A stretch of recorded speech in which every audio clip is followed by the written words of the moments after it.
बिस्मिल्लाहिर्रहमानिर्रहीम। अस्सलाम वालेकुम नाज़रीन, आप यूट्यूब चैनल देख रहे हैं। मैं इमरान ख़ान हूँ। सुबह के 5 बजे मैं ये वीडियो रिकॉर्ड कर रहा हूँ और शहर इक़्तिदार इस्लामाबाद में हालात बहुत टेंस हैं और जो सिचुएशन है वो सारी मैं आपके सामने रख देता हूँ। गुज़िश्ता रात के आप ये समझ लें रात गए जो है वो वहाँ कार्रवाई शुरू हो गई थी इस्लामाबाद में। पुलिस की भारी नफरी पहुँच गई थी पार्लियामेंट हाउस के बाहर और पार्लियामेंट लॉजेस के बाहर और केपी हाउस और पाकिस्तान तहरीक इंसाफ के MNAs को गिरफ़्तार करने के उनके पास ऑर्डर्स थे।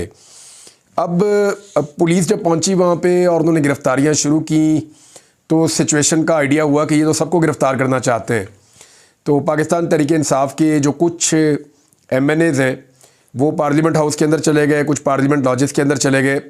उन्होंने गिरफ़्तारी को अवॉइड किया। कुछ MNAs इकट्ठे बाहर आए कि देखते हैं पुलिस कैसे गिरफ़्तार करती है। तो फिर शेर अफजल मरवत को गिरफ़्तार किया गया और उनके अलावा बैरिस्टर गौहर जो चेयरमैन है पाकिस्तान तहरीक इंसाफ के, उनको गिरफ़्तार किया गया। ये पहले मरहले में आपको बता रहा हूँ। और दीगर कुछ लोग शुरू में गिरफ़्तार हुए। शुएब शाहीन साहब को उनके दफ्तर से गिरफ़्तार कर लिया गया, वहाँ पे छापा मारा गया, वो वहाँ से गिरफ़्तार हो गए। फिर पार्लियामेंट हाउस पे रात गए, यानी अभी जब मैं ये वीडियो रिकॉर्ड कर रहा हूँ तो 3 बजे के बाद अचानक लाइट्स बंद हो गई पार्लियामेंट हाउस की और फिर नकाब पोश लोग जो हैं TV चैनल्स रिपोर्ट कर रहे हैं कि ये पुलिस वाले हैं, कुछ लोग कह रहे हैं कि दूसरी एजेंसी से इनका ताल्लुक़ है।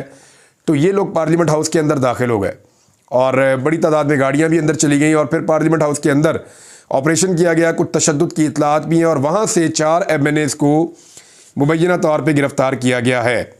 और अब तक की जो इतलात हैं उनके मुताबिक जो लोग गिरफ़्तार हुए हैं, जो अब तक नाम सामने आए हैं, मेंबर कौमी असम्बली और जो बाकी लोग हैं जो वहाँ से गिरफ़्तार हुए, कुछ कारकुन भी गिरफ़्तार हुए हैं पाकिस्तान तहरीक इंसाफ के, जो खाना वाना देने के लिए आए थे, जो MNAs अंदर मौजूद थे उनके लिए।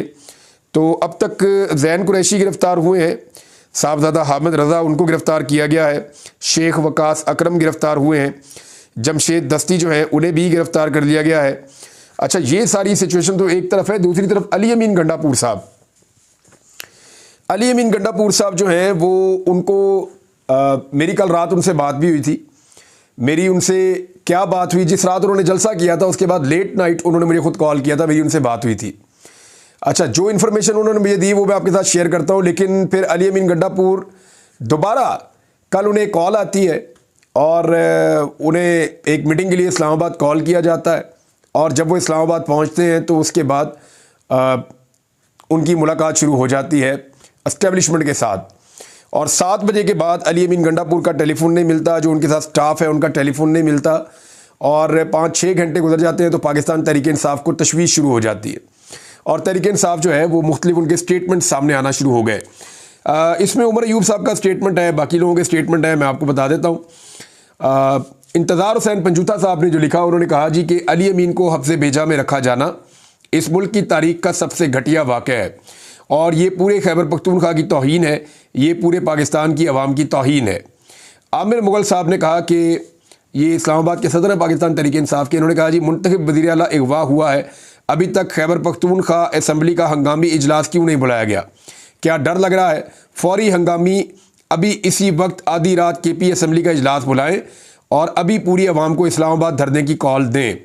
दावा करता हूँ कि अटक पहुँचने से पहले इनकी काम पे टांग जाएगी। ये आमिर मुग़ल साहब का स्टेटमेंट है। सेनेटर आज़म सवाती साहब, उन्होंने भी अली अमीन गंडापुर साहब की अबडक्शन का मामला, इसको कहा अगवा का मामला कहा। उन्होंने कहा जी इलेक्टेड CM है अली अमीन गंडापुर साहब और PTI के बाकी पार्लियामेंटेरियंस भी हैं और बहुत डिस्ग्रेस हो रही है और डिसरिस्पेक्ट हो रही है और इनके खिलाफ जो है वो कार्रवाई की जा रही है। तो इसको उन्होंने मजम्मत की है और उन्होंने कहा ये डाउनफॉल है। अच्छा, इसके अलावा नईम हैदर पंजूथा साहब जो हैं इमरान खान साहब के लॉयर हैं, वो कहते हैं जी अली अमीन गंडापुर के बारे में अहम अपडेट, अभी मेरी फैसल अमीन गंडापुर से बात हुई है। उन्होंने बताया कि अली अमीन गंडापुर को आज मीटिंग के बहाने इस्लामाबाद मुलाकात के लिए बुलाया गया था, जिसके बाद उनसे कोई राब्ता नहीं हो रहा। वो काफ़ी कोशिश कर रहे हैं कि उनको बाजियाब करवाया जाए लेकिन नहीं किया जा रहा। मसला कल वाले जलसे और तकरीर का है। कल KP असम्बली का इजलास बुलाया जाएगा। अगर अली अमीन को ना छोड़ा गया तो वज़ीर आला को लेने KP वाले खुद आएंगे। इसके अलावा जो है वो स्टेटमेंट दीगर लोगों के, उमर अयूब साहब का बहुत इंपॉर्टेंट है। उन्होंने कहा जी अलर्ट, वज़ीर आला खैबर पख्तूनख्वा अली अमीन गंडापुर को चाय के कप पर मदऊ किए जाने के बाद वफाकी हुकूमत एस्टेब्लिशमेंट ने उनको और उनकी मर्ज़ी के बगैर बिठा दिया है। और उनसे रब्ता मुनक़ता हो गया है। उनके सिक्योरिटी अमले का सुराग नहीं लगाया जा पा रहा और उनके फ़ोन बंद हैं। आज पाकिस्तान का ये हाल है कि हमारी पार्टी के चेयरमैन गिरफ्तार हैं, MNAs गिरफ्तार, और कुछ ने पार्लियामेंट हाउस के अंदर पनाह ली हुई है क्योंकि बाहर पुलिस की भारी नफरी इनको गिरफ्तार करने के लिए खड़ी है। इसके साथ कायदे हिज़्ब इख्तिलाफ और पार्लिमानी लीडर के खिलाफ 3 जाली FIRs दर्ज और गिरफ्तारी मुतवक्के है। ये सब इसलिए किया जा रहा है कि PTI और हमारे इत्तेहादियों ने 8 सितंबर 2024 को इस्लामाबाद में पुरअमन एहतजाजी जलसा किया था। ये जी स्टेटमेंट है उमर अयूब साहब का। उसके बाद हमने देखा खैबर पख्तूनख्वा से बहुत सारे स्टेटमेंट आना शुरू हो गए। जो खैबर पख्तूनख्वा के अहदेदार हैं पाकिस्तान तहरीक इंसाफ के, उनके जो पंजाब के अहदेदारान हैं उनके स्टेटमेंट्स, उसके अलावा वीडियो स्टेटमेंट्स आना शुरू हो गए। वो लोग साफ बता रहे थे कि अब जो है वो एहतजाज किया जाएगा। अवाम को, नौजवानों को उन्होंने रेडी होने का कहना शुरू कर दिया कि जी आप जब कॉल दी जाएगी तो फौरी तौर पे आप इस्लामाबाद पहुंचेंगे।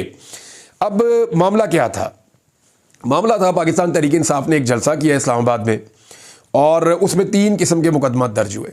एक ये कि जलसे का जो वक्त है वो गुजर गया है तो आपने लेट किया, तो ऐसा पहले हमने कभी नहीं देखा कि जलसा लेट हो गया। तो दूसरा, रास्ते का एक तयन किया गया था, आपने इस रास्ते से आना है, ये वाले से नहीं आना, तो आप इस रास्ते से क्यों आए? दूसरा, ये भी उनके ऊपर एक मुकदमा किया गया। और तीसरा जी, पथराव उन्होंने किया, जब शेलिंग की पुलिस ने तो कारकुनों ने पथराव किया, तीसरा मुकदमा ये दर्ज किया गया था। फिर मुबैना तौर पे पता चला कि अली अमीन पर एक मुकदमा दर्ज किया गया है कि जो बंदा ये बताने आया था कि टाइम ओवर हो गया जलसे का, उसको कहीं मैसूर किया गया है, कुछ देर उसको बिठाया गया था। अब ये सारे ही जानते हैं कि इस तरह के मुकदमे कैसे होते हैं, क्यों होते हैं और उसकी वजूहात क्या है। लेकिन मेरी गुज़िश्ता रात अली अमीन गंडापुर साहब से बात हुई थी।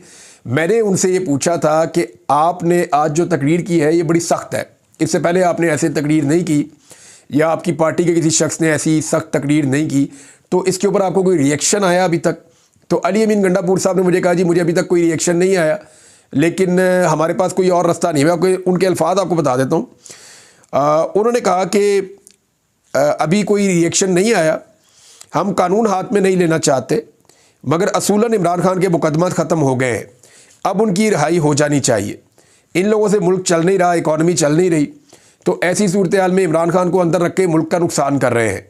अब सारे तजर्बे करके देख लिए हैं, लिहाजा इमरान खान साहब के मुकदमा ख़त्म हो गए और हम किसी सूरत कबूल नहीं करेंगे कि उनको मिलिट्री कोर्ट में ले जाया जाए।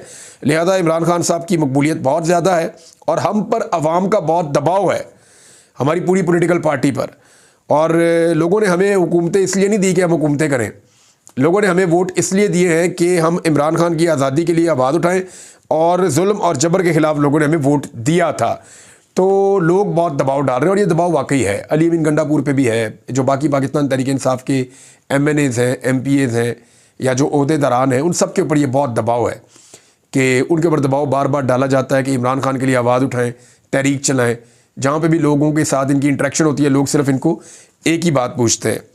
अच्छा, लेकिन अली अमीन गंडापुर साहब ने मुझे बताया था कि वो वापस खैबर पख्तूनख्वा जा चुके हैं और उन्होंने ये भी बताया कि बड़ी मुश्किल से मैं पहुँचा हूँ, बहुत रश था। उन्होंने ये भी बताया कि मैं जलसे में बड़ी मुश्किल से पहुँचा था, बहुत पैदल चलना पड़ा मुझे।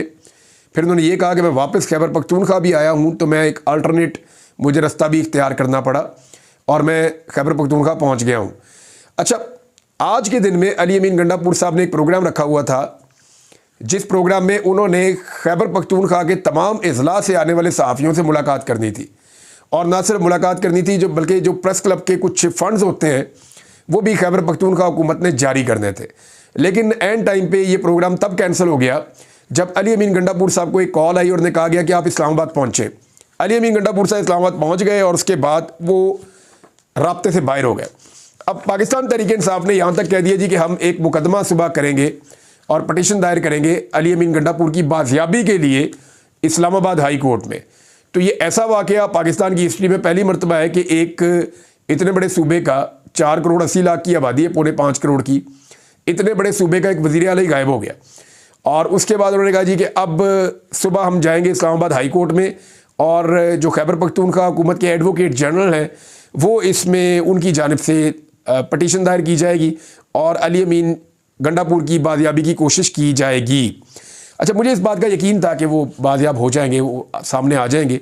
फिर मुझे उनके भाई से मेरा रब्ता था, तो अली अमीन गंडापुर साहब के जो भाई हैं फैसल अमीन, वो काफ़ी परेशान थे। उन्होंने एक ट्वीट भी किया जिसमें अली अमीन की और इमरान खान साहब की उन्होंने फ़ोटो लगाई और उन्होंने बताया जी कि ये वक्त भी गुजर जाएगा और जब मैंने उनसे पूछा कि आपको क्या लगता है, तो उन्होंने कहा जी अली अमीन गंडापुर गए हैं एक मीटिंग के लिए, और उन्होंने ये भी मुझे इशारा दिया कि मीटिंग एस्टेब्लिशमेंट के साथ है, लेकिन साथ ही उन्होंने ये कहा कि वहाँ मुझे ऐसा लगता है कि उनके ऊपर दबाव है।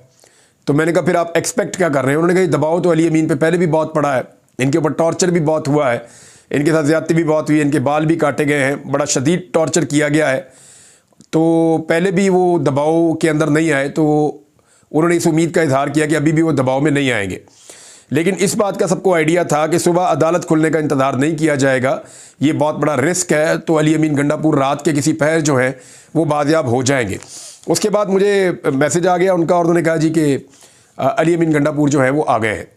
हुआ ये कि कॉल फैसल अमीन गंडापुर साहब को ही आई, उनके भाई को, और उन्होंने जाके अपने भाई को रिसीव किया, और फिर उसके बाद वो, जब मैं वीडियो रिकॉर्ड कर रहा हूँ तो गालिबन वो ट्रैवल कर रहे हैं और शायद वापस खैबर पख्तूनख्वा जा रहे हैं। कुछ MNA जो हैं वो भी खैबर पख्तूनख्वा जा रहे हैं। अच्छा, जब ये सारा कुछ हो रहा था, पार्लियामेंट की तारीख में एक अजीब वाक़या हो गया। यानी हम ये सुनते हैं बार बार काजी फ़ायद ईसा साहब से कि पार्लियामेंट जो है वो उसका तकद्दुस सबसे अहम है, पार्लियामान सुप्रीम है, वो बार बार ये कहते हैं। लेकिन हमने देखा कि रात गए पार्लियामान में जो है वो लाइटें बंद कर दी गई, और बिल्कुल अंधेरा करके, बिजली बंद करके, फिर वहाँ पे जो है वो रेड किया गया, और वहाँ से MNAs को पार्लियामेंट के अंदर घुस के पहली मरतबा गिरफ्तार किया गया। तो ये अछूते मनाज़िर हैं जो हमने पहली दफ़ा देखे हैं, पाकिस्तान की मीडिया ने इसको रिकॉर्ड भी किया है। तो ये बड़ी अजीब चीज़ें, इससे पहले हमने ऐसा नहीं देखा। अब देखना ये कि काजी फ़ायद ईसा साहब जो पार्लियामान को सबसे सुप्रीम समझते हैं, क्या वो इसके ऊपर नोटिस लेते हैं, या इसके ऊपर कोई कार्रवाई करते हैं, या इसके ऊपर वो खामोश रहते हैं, ये आपको देखना पड़ेगा। क्योंकि काजी साहब का ये दावा है कि उनके दौर में ऐसी चीज़ें नहीं होती, लेकिन ये सारा कुछ हम देख रहे हैं। जिस वक्त ये सारी कार्रवाई हो रही थी, उस वक्त आसिफ अली जरदारी साहब, शहबाज शरीफ साहब और जो इत्तेहादी जमातें हैं वो एक इशाइया कर रही थी। वहाँ पे सब लोग बैठे हुए थे और बेहतरीन लेविश खाना चल रहा था, एंजॉय कर रहे थे। एक तरफ पार्लियामेंटेरियंस गिरफ्तार हो रहे थे एक जलसा करने की वजह से, और उनके ऊपर उस जलसे में 3 इल्ज़ामात हैं। देखिए, एक तो अली अमीन गंडापुर साहब की जो तकरीर है वो बहुत सख्त थी, और बहुत सारे लोग कह रहे थे कि इसका रद्द-ए-अमल आएगा और मुमकिन है कि उसका रद्द-ए-अमल हो। लेकिन दूसरी जानिब जो है वो जो इल्ज़ामात ऑन ग्राउंड है वो 3 किस्म के हैं कि जी रास्ता गलत इस्तेमाल किया, दूसरा ये है कि जी टाइम ज़्यादा आपने कंज्यूम कर लिया, और तीसरा ये है कि पुलिस की शेलिंग के जवाब में पथराव हुआ। ये 3 किस्म के पथराव किया कारकुनों ने, ये 3 किस्म के इल्ज़ामात हैं, और इनके मुकदमा दर्ज किए गए हैं। और इसमें जो है वो बहुत सारे MNAs उठाए गए, और उठाए गए कैसे? पार्लियामेंट के अंदर जाके रेड करके, मारकुटाई करके अंदर से उठाकर लेकर गए। तो ये बड़ी अजीब चीज़ है कि ये इतने बड़े जुर्म थे कि इतने बड़े ऐवान का तकद्दुस पामाल कर दिया जाए। अब इसके बारे में और क्या कहा जा सकता है, जो होना था वो हुआ, लेकिन दूसरी तरफ कानून साजी के लिए नंबर पूरे किए जा रहे हैं। मेरी शाहिद खटक साहब से बात हुई, जो मेंबर कौमी असम्बली हैं पाकिस्तान तहरीक इंसाफ के, अभी थोड़ी देर पहले मेरी बात हुई, तो उन्होंने मुझे कंफर्म किया कि उनके कुछ लोग, उन्हें शक है कि वो टूट गए हैं। यानी 2 लोगों के बारे में तो वो पहले भी कहते हैं कि वो टूट चुके हैं। एक तो वसीम कादिर जो लाहौर से PMLN को ज्वाइन कर गया था, और एक बंदा है बलूचिस्तान का जिसका नाम PMLN के खाने में लिख दिया गया। वैसे तो वो क्लेम करते हैं कि हम वोट नहीं डालेंगे PMLN के लिए, लेकिन मुमकिन है वो डाल दें। तो 214 का नंबर तो इनके पास मौजूद है, 214 का नंबर इनके पास मौजूद है, और 8 मेंबर्स हैं मौलाना फजलुर रहमान के। अगर फजलुर रहमान इनके साथ मिल जाते हैं तो 222 का नंबर इनके पास हो जाता है। उसके बाद भी इनको 2 मेंबर चाहिए। तो इस शक का इजहार किया शाहिद खटक साहब ने कि मुमकिन है कि 2, 3, 4 वोट हमारे टूट गए। यानी वो MNA पाकिस्तान तहरीक इंसाफ के जो आज़ाद हैसियत में जीते थे, इस खौफ की फ़िज़ा में उनका वोट हासिल कर लिया जाएगा। इसमें उन्होंने मुझे एक फ़िगर भी बताया। उन्होंने कहा जी कि 20 करोड़ की ऑफ़र है, जो मार्केट में खबर है कि 20 करोड़ रुपया मिलेगा जो बंदा भी वोट डालेगा मौजूदा हुकूमत के हक़ में, या 2/3 अक्सरियत पूरी करने के लिए। तो उन्होंने तो मुझे कहा कि 4-5 बंदे टूट गए हैं, लेट्स सी कितने टूटे हैं। लेकिन एक रेहान ज़ेब के हल्के से जो उनके भाई इलेक्शन लड़े थे, उनके बारे में उनको खदशा है कि शायद वो टूटे, और 2-3 और लोगों के बारे में, यानी मेरी 2-3 लोगों से बात हुई तो उनका नाम भी लोगों ने बीच में लिया है। अब आ जाए इस बात पे कि क्या फजलुर रहमान साहब खड़े। तो आज रात लेट नाइट तक जिन लोगों ने फजलुर रहमान साहब से मुलाकात की है, उनमें जो है वो अखुनज़ादा साहब भी हैं, उनमें 2-3 और लोग भी हैं। बैरिस्टर गौर ने भी ये दावा किया था गिरफ्तारी से पहले कि फजलुर रहमान साहब अभी तक खड़े हैं और वो हुकूमत के साथ वोट डालने के लिए नहीं जा रहे। देखिए, हुकूमत के नंबर पूरे होते ही नहीं बगैर फजलुर रहमान के।